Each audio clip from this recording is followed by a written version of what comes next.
Hello എല്ലാവർക്കും black ഫോറസ്റ്റിൻ്റെ മൂന്നാമത്തെ വീഡിയോയിലോട്ട് സ്വാഗതം കേട്ടോ. നമ്മുടെ ബ്ലാക്ക് ഫോറസ്റ്റിലത്തെ ഇന്നത്തെ വിശേഷം എന്തൊക്കെയാണെന്ന് അറിയണ്ടേ? ലോകത്തിൽ തന്നെ ഏറ്റവും വലിയ ക്ലോക്കും ജർമ്മനിയിലത്തെ ഏറ്റവും വലിയ വാട്ടർഫാളും പിന്നെ നല്ല അടിപൊളി ജർമ്മൻ ഫുഡൊക്കെയാണ് ഇന്ന് ഞാൻ നിങ്ങളിലേക്ക് എത്തിക്കാൻ പോകുന്നത്. അപ്പോൾ നമുക്ക് ആദ്യം തന്നെ വേൾഡിലത്തെ തന്നെ ഏറ്റവും വലിയ കുക്കു ക്ലോക്ക് കണ്ടാലോ? നമ്മൾ കുക്കു ക്ലോക്കിൻ്റെ ആ ഒരു ബിൽഡിങ്ങിൻ്റെ ഫ്രണ്ടിലാണ് നിൽക്കുന്നത്. ഇതാണ് നമ്മളുടെ ലോകത്തിലെ തന്നെ ഏറ്റവും വലിയ കുക്കു ക്ലോക്ക്. ആ ഊഴൻ പാർക്ക് എന്ന് എഴുതിയതിൻ്റെ അപ്പുറത്തുണ്ട് ഒരു ക്ലോക്ക് പോലത്തെ ബിൽഡിംഗ്. അതാണ് the world's biggest cuckoo clock കേട്ടോ. ഈ സൗണ്ട് എന്താണെന്നറിയോ? ഇവിടെ ഒരു പുഴയുണ്ട്, ഇതിൽ നിന്നുള്ള സൗണ്ടാണ്. ഇവിടെ വെള്ളം പോണ സൗണ്ടായിരുന്നു കേട്ടോ ആ കേട്ടോണ്ടിരുന്നത്. അപ്പോൾ നമുക്കിനി എന്തായാലും സമയം കളയണ്ട, നമുക്ക് അകത്തോട്ട് കയറാം.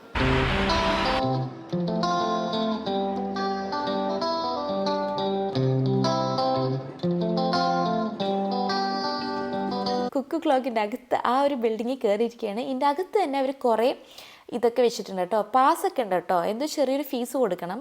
അത് കൊടുത്ത് നമ്മൾ അകത്ത് കയറിയിട്ടുണ്ട്. കറക്റ്റ് ടൈമാട്ടോ കാണിക്കണത്. ഇത് വേൾഡിൽ തന്നെ ഏറ്റവും വലിയ കുക്കു ക്ലോക്കാണ്. ഇത് എല്ലാ ഓരോ മണിക്കൂർ എത്തുമ്പോഴത്തേനും പുറത്തേക്ക് വലിയൊരു നമ്മുടെ കുക്ക് വന്ന് സൗണ്ട് എടുക്കും. ഇതിൻ്റെ അകത്തും പലതരത്തിലുള്ള കുക്കു ക്ലോക്ക്സ് അവർ സ്റ്റോർ ചെയ്ത് വെച്ചിട്ടുണ്ട് കേട്ടോ. ഓരോ പീസസ് ഭയങ്കര പഴയ കാലത്ത് തുടങ്ങി പുതിയത് വരെ ഉള്ളത്.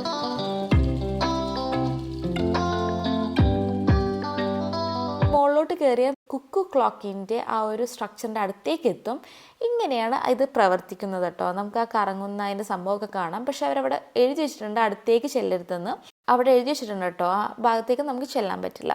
ഞങ്ങൾ വിചാരിച്ചു എന്തായാലും നമുക്ക് ഒരു മണിക്കൂറെ കാത്തിരുന്ന് ആ ഒരു കുക്കു അടിക്കണയൊക്കെ കണ്ടാലോന്ന്. പക്ഷേ നമ്മൾ അത്രയൊന്നും നിന്നില്ല, കാരണം കുട്ടിക്ക് ഇത്തിരി പേടിയായിപ്പോയി. അതിൻ്റെ താഴെയായിട്ട് ഇവരിങ്ങനെ കുറേ വിൽക്കാൻ വേണ്ടി വെച്ചിട്ടുണ്ട്. കുറേ പലതരത്തിലുള്ള ക്ലോക്സ് ഒക്കെ കേട്ടോ. നമ്മുടെ പഴയ തറവാട്ടിലൊക്കെ കണ്ട പോലത്തെ ക്ലോക്സ് ഒക്കെ കണ്ടില്ല. അപ്പോൾ നല്ലൊരു ആൻറ്റിക് പീസസ് ഒക്കെ നമുക്ക് കളക്ട് ചെയ്യണമെങ്കിൽ ഇവിടേക്ക് വന്ന് മേടിച്ചിട്ട് പോവാം. കുക്കു ക്ലോക്കൊക്കെ മേടിച്ച് പോകണം. ഒരു ഇന്ത്യൻ ഫാമിലിനെ ഞങ്ങൾ ജസ്റ്റ് മീറ്റ് ചെയ്തിട്ടുണ്ടായുള്ളൂ. ഞങ്ങൾ മേടിച്ചില്ല, ഞങ്ങൾ പ്ലാൻ ചെയ്തു. പക്ഷേ അത്യാവശ്യം കോസ്റ്റ്ലിയാണ്. ഒരു 400 euros ഒക്കെ തുടങ്ങിയിട്ടാണ് പ്രൈസ്. അത് ഇത്തിരി കൂടുതലായിട്ട് ഞങ്ങൾക്ക് പേഴ്സണലി ഫീൽ ചെയ്തു. പിന്നെ ഇതിപ്പോൾ റൈറ്റ് ടൈമായിട്ട് ഞങ്ങൾക്ക് തോന്നിയില്ല, അതുകൊണ്ട് ഞങ്ങളിപ്പോൾ മേടിച്ചില്ല കേട്ടോ. പക്ഷേ ഇങ്ങനെ ഉണ്ടോ പലതരത്തിൽ പല രീതിയിലൊക്കെ ഉള്ള ക്ലോക്സ് ഒക്കെ ഉണ്ട്. ഇത് കണ്ടോ എന്ത് ഡിസൈനാന്ന് നോക്കിയേ. ഇതിൻ്റെയൊക്കെ വില കണ്ടാൽ നമ്മൾ ഞെട്ടിപ്പോട്ടോ. ഭയങ്കര വിലയുള്ള ക്ലോക്കൊക്കെ ആയത്. ആ ഒരു ഡിസൈൻ ഓരോന്നിനും അതിൻ്റേതായ ഒരു ഡിസൈനും കാര്യങ്ങളൊക്കെ അനുസരിച്ച് പ്രൈസ് വ്യത്യാസമൊക്കെ ഉണ്ട്. ഭയങ്കര നല്ല ഡിസൈനൊക്കെ അവർ ഫോക്കസ് ചെയ്തിട്ടുണ്ട് കേട്ടോ. ഓരോ ക്ലോക്കും നല്ല ഒരു സ്പെഷ്യാലിറ്റി ആയിട്ട് ഉണ്ട് കാണാനായിട്ട്. നല്ല രസമുണ്ടായിരുന്നു പലതരത്തിലുള്ള ക്ലോക്കൊക്കെ കാണാനായിട്ട്. നമുക്ക് വീടുകളിലൊക്കെ തൂക്കാൻ പറ്റിയൊരു പീസാട്ടോ. ഇപ്പം ഇത് കണ്ടോ, ഇതൊക്കെ ഭയങ്കര വിലയാട്ടോ ഈ ഒരു ക്ലോക്കൊക്കെ. ഞങ്ങൾ ശരിക്കും വില കണ്ട് ഞെട്ടിപ്പോയി. കുക്കു ക്ലോക്കിൻ്റെ ആ ബിൽഡിങ്ങിൻ്റെ തൊട്ടപ്പുറത്താണ് ഇത് വെച്ചത് കേട്ടോ.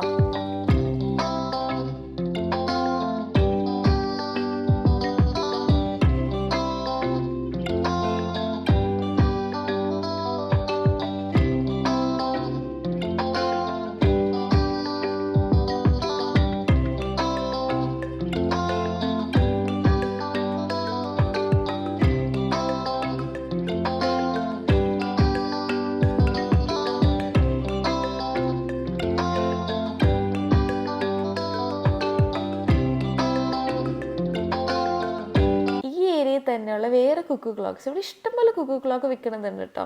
ഇത് നല്ല ഇൻട്രസ്റ്റിംഗ് ആയിട്ട് തോന്നി. ഒരു ടെഡ്ഡി ബിയർ ഇങ്ങനെ മേളിൽ പിടിച്ച് കയറി ഇറങ്ങി പോണ പോലെ തോന്നി.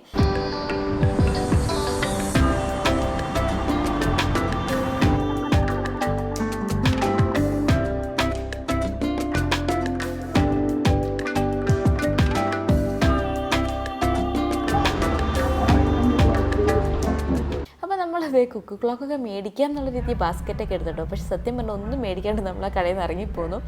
അപ്പോൾ ഇതാണ് വേറെ ബ്ലാക്ക് ഫോറസ്റ്റിലത്തെ പ്രത്യേകത, black forest cake. Black forest കേക്കിനെ പറ്റി ഞാൻ എന്തായാലും അടുത്ത വീഡിയോയിൽ ഞാൻ അതിൽ ഉൾപ്പെടുത്താം കേട്ടോ. അപ്പോൾ ഇന്ന് ഞങ്ങൾ കഴിക്കാൻ വേണ്ടി ഇറങ്ങിയത് വാൾസീ ടെറസേ എന്ന് പറഞ്ഞ ഒരു റെസ്റ്റോറൻറ്റിലാണ്. അടിപൊളി ഫുഡായിരുന്നു കേട്ടോ. നല്ല ആംബിയൻസും നല്ല കിടിലൻ സർവീസും അടിപൊളി ഫുഡും ആയിരുന്നു. ഞാനൊരു ബീഫ് സാലഡ് ഓർഡർ ചെയ്തു. കുട്ടിക്കൊരു സ്നിറ്റ്സൽ. ഇത് ഇവിടുത്തെ ഒരു ഫേമസ് ഒരു ഡിഷാണ് സ്നിറ്റ്സൽ എന്ന് പറയുന്നത്. ഇത് സോസിൻ്റെ ഒപ്പം സെർവ് ചെയ്യാം, പക്ഷെ നമ്മൾ മേടിച്ചില്ല. പിന്നെ ഹസ്ബൻഡ് ഒരു സാൽമണും പ്രോൺസും കൂടിയുള്ള ഒരു സംഭവമാണ് എടുത്തത്. പിന്നെ ഞാൻ പറഞ്ഞില്ല, ഇവിടുത്തെ ആൾക്കാർക്ക് പൊട്ടറ്റോ ഭയങ്കര ഇഷ്ടം. അപ്പോൾ നമ്മൾ ഏത് ഡിഷ് ഓർഡർ ചെയ്താലും പൊട്ടറ്റോൻ്റെ പല വിധത്തിൽ അവർ സെർവ് ചെയ്യും. ഇപ്പോൾ സ്നിറ്റ്സലിൻ്റെ ഒപ്പം ഫ്രൈസ് ആണെങ്കിൽ ഇതൊരു ബേക്ക് ചെയ്തെടുത്തതാണ് ഹെർബ്സൊക്കെ ഇട്ട്. പക്ഷെ നല്ല ടേസ്റ്റ് ഉണ്ടായിരുന്നു. കുറേ കഴിക്കുമ്പോൾ നമുക്ക് പെട്ടെന്ന് വയറ് ഫില്ലാവട്ടോ. ഇതൊരു ബീഫ് സാലഡ് ആണെങ്കിലും എൻ്റെ വയറ് അപ്പോഴത്തേനെ ഫില്ലായി. പിന്നെ കുട്ടി അങ്ങനെ കഴിച്ചില്ല. പിന്നെ ഞങ്ങളിത് പാക്ക് ചെയ്യുക ചെയ്തത്. എന്നിട്ട് ഞാൻ Airbnb പോയിട്ട് അടുത്ത ദിവസം ബ്രേക്ക്ഫാസ്റ്റ് ആയിട്ട് ഞാൻ കഴിച്ചു. കാരണം അത്രയും പോലും സ്ഥലം ഉണ്ടായില്ല. കാണുമ്പോൾ നമ്മൾ വിചാരിക്കും സാലഡ് അല്ലേ എന്നൊക്കെ, പക്ഷെ സത്യം പറഞ്ഞാൽ വയറ് നിറഞ്ഞായിരുന്നു. പിന്നെ ഞങ്ങൾ 2 ജ്യൂസ് പറഞ്ഞായിരുന്നു കേട്ടോ. അപ്പോൾ അതൊക്കെ ഫുഡൊക്കെ കഴിച്ച് കഴിഞ്ഞാൽ നല്ലൊരു ആംബിയൻസ് ആയിരുന്നു കേട്ടോ. ചെറിയൊരു തടാകവും അവിടെ അരയിനൊക്കെ നീന്തുണ്ടായിരുന്നു, നല്ല രസമുണ്ടായിരുന്നു. പക്ഷേ ഞങ്ങൾ ഫുഡൊക്കെ കഴിച്ച് കഴിഞ്ഞപ്പോഴത്തേന് ഇരുട്ടി. എനിക്കതായാലും അതൊന്നും ക്യാപ്ചർ ചെയ്യാൻ പറ്റിയില്ല കേട്ടോ നിങ്ങളുടെ അടുത്തേക്ക്. അപ്പോൾ black forest, southern black forest ആരെങ്കിലും ഈ വീഡിയോ കാണുന്നവർ വിസിറ്റ് ചെയ്യണമെങ്കിൽ ഈ ഒരു റെസ്റ്റോറൻറ്റ് എന്തായാലും ട്രൈ ചെയ്യാൻ മറക്കണ്ട. നല്ല കിടിലൻ ആംബിയൻസും ഇതായിരുന്നു. ഞങ്ങൾ പുറത്തായിട്ട് ഇരുന്നത്. അപ്പോൾ നമ്മൾ ഈ തിരക്ക് പിടിച്ച് പോയത് വേറെ ഇങ്ങോട്ടും അല്ല കേട്ടോ, ഒരു ടണലിൽ കൂടെയൊക്കെ പോയത് ജർമ്മനിയിൽ തന്നെ ലാർജസ്റ്റ് വാട്ടർഫാളിലേക്കാണ്. ട്രിബർഗ് എന്നാണ് ഈ വാട്ടർഫാളിൻ്റെ പേര്. നമ്മളുടെ അതിരപ്പള്ളി വാട്ടർഫാളിൻ്റെ അത്രയൊന്നും ഇല്ല കേട്ടോ, പക്ഷെ എന്തായാലും ഇതൊരു രസം തന്നെയാണല്ലേ. അപ്പോൾ ഇതാണ് ആ ഒരു വാട്ടർഫാളിൻ്റെ വിശേഷം കേട്ടോ. ഭയങ്കര ഒരു സ്റ്റീപ്പി ആയിട്ടുള്ളൊരു ഏരിയ ആയിരുന്നു കേട്ടോ. നല്ലോണം കുറേ നടന്ന് ചെല്ലാനുണ്ടായിരുന്നു. ആ ഒരു മോളിൽ നിന്ന് തുടങ്ങി നമ്മളിങ്ങനെ നടന്ന് താഴോട്ട് ഇറങ്ങുമ്പോൾ അത്ര കുഴപ്പമുണ്ടായില്ല. പക്ഷെ കയറിയപ്പോഴാട്ടോ ശരിക്കും പെട്ടുപോയത്. ഇതിൻ്റെ വീഡിയോ ഇല്ലാത്ത എന്താണെന്ന് വെച്ചാൽ, വീഡിയോ ഞാൻ ഷൂട്ട് ചെയ്തായിരുന്നു, പക്ഷേ എനിക്ക് ആ ഫൂട്ടേജ് മിസ്സായിപ്പോയി. അത് തന്നെ ഞാൻ ഉള്ള ഫോട്ടോസൊക്കെ വെച്ച് അഡ്ജസ്റ്റ് ചെയ്തതാട്ടോ. കാരണം നിങ്ങളുടെ പ്രേക്ഷകരുടെ അടുത്ത് നമുക്ക് വിശേഷമൊക്കെ എത്തിക്കണ്ടേ. അപ്പോൾ നിങ്ങൾ ഈ ഒരു ഫോട്ടോസൊക്കെ വെച്ച് ഒന്ന് അഡ്ജസ്റ്റ് ചെയ്യട്ടെ. ഞാൻ കഷ്ടപ്പെട്ട് തന്നെയാണ് ആ വീഡിയോ എടുത്തത്. കാരണം കുട്ടീനെയും പിന്നെ ക്യാമറ മാനേജ് ചെയ്തിട്ട് ഞാൻ വീഡിയോ എടുത്തത്. പക്ഷേ എന്തോ അത് മിസ്സായിപ്പോയി. അപ്പോൾ എന്തായാലും നിങ്ങളൊന്ന് ക്ഷമിക്കുക കേട്ടോ, എനിക്കത് വീഡിയോ ആയിട്ട് കാണിക്കാൻ പറ്റിയില്ല. പക്ഷെ ഇതായിരുന്നു കേട്ടോ ആ ഒരു ട്രിബർഗ് വാട്ടർഫാൾ. ഇന്ന് കുക്കു ക്ലോക്കും കണ്ടു, നല്ല കിടിലൻ ജർമ്മൻ ഫുഡ് അടിച്ചു. പിന്നെ ട്രിബർഗ് ജർമ്മനിയിലത്തെ ലാർജസ്റ്റ് വാട്ടർഫാളും കണ്ട് നമ്മളുടെ Airbnb-യിലേക്ക് തിരിച്ചു വീണ്. രാത്രി എന്ന് വെച്ചാൽ പെട്ടെന്ന് ഇരുട്ടും. സമയം അധികം രാത്രി ആയില്ലെങ്കിലും പെട്ടെന്ന് സൂര്യൻ അസ്തമിക്കും. അടുത്ത ദിവസം താമസിച്ച Airbnb-യുടെ ഒരു ടൂർ ചെയ്യാമെന്ന് വിചാരിച്ചു. അപ്പോൾ ഇനി ആരെങ്കിലും വിസിറ്റ് ചെയ്യാനുണ്ടെങ്കിൽ അവർക്ക് ഒരു ഐഡിയ കിട്ടുമല്ലോ, ഇത് നല്ലതാണോ പൊട്ടയാണോ എന്നൊക്കെ. അപ്പോൾ എന്തായാലും ആ ഒരു വിശേഷങ്ങളൊക്കെ അറിയാൻ എന്തായാലും സ്റ്റേ ട്യൂൺ കേട്ടോ. ഇത് മാത്രമല്ല, ഇനി നമ്മൾ കുറേ വിശേഷങ്ങളൊക്കെ ആയിട്ട് വരുന്നുണ്ട്. അപ്പോൾ എന്തായാലും നമുക്ക് അടുത്ത പ്രാവശ്യം നല്ലൊരു വീഡിയോ ആയിട്ട് കാണാം. സന്തോഷമായിട്ടിരിക്കുക. Take care, by.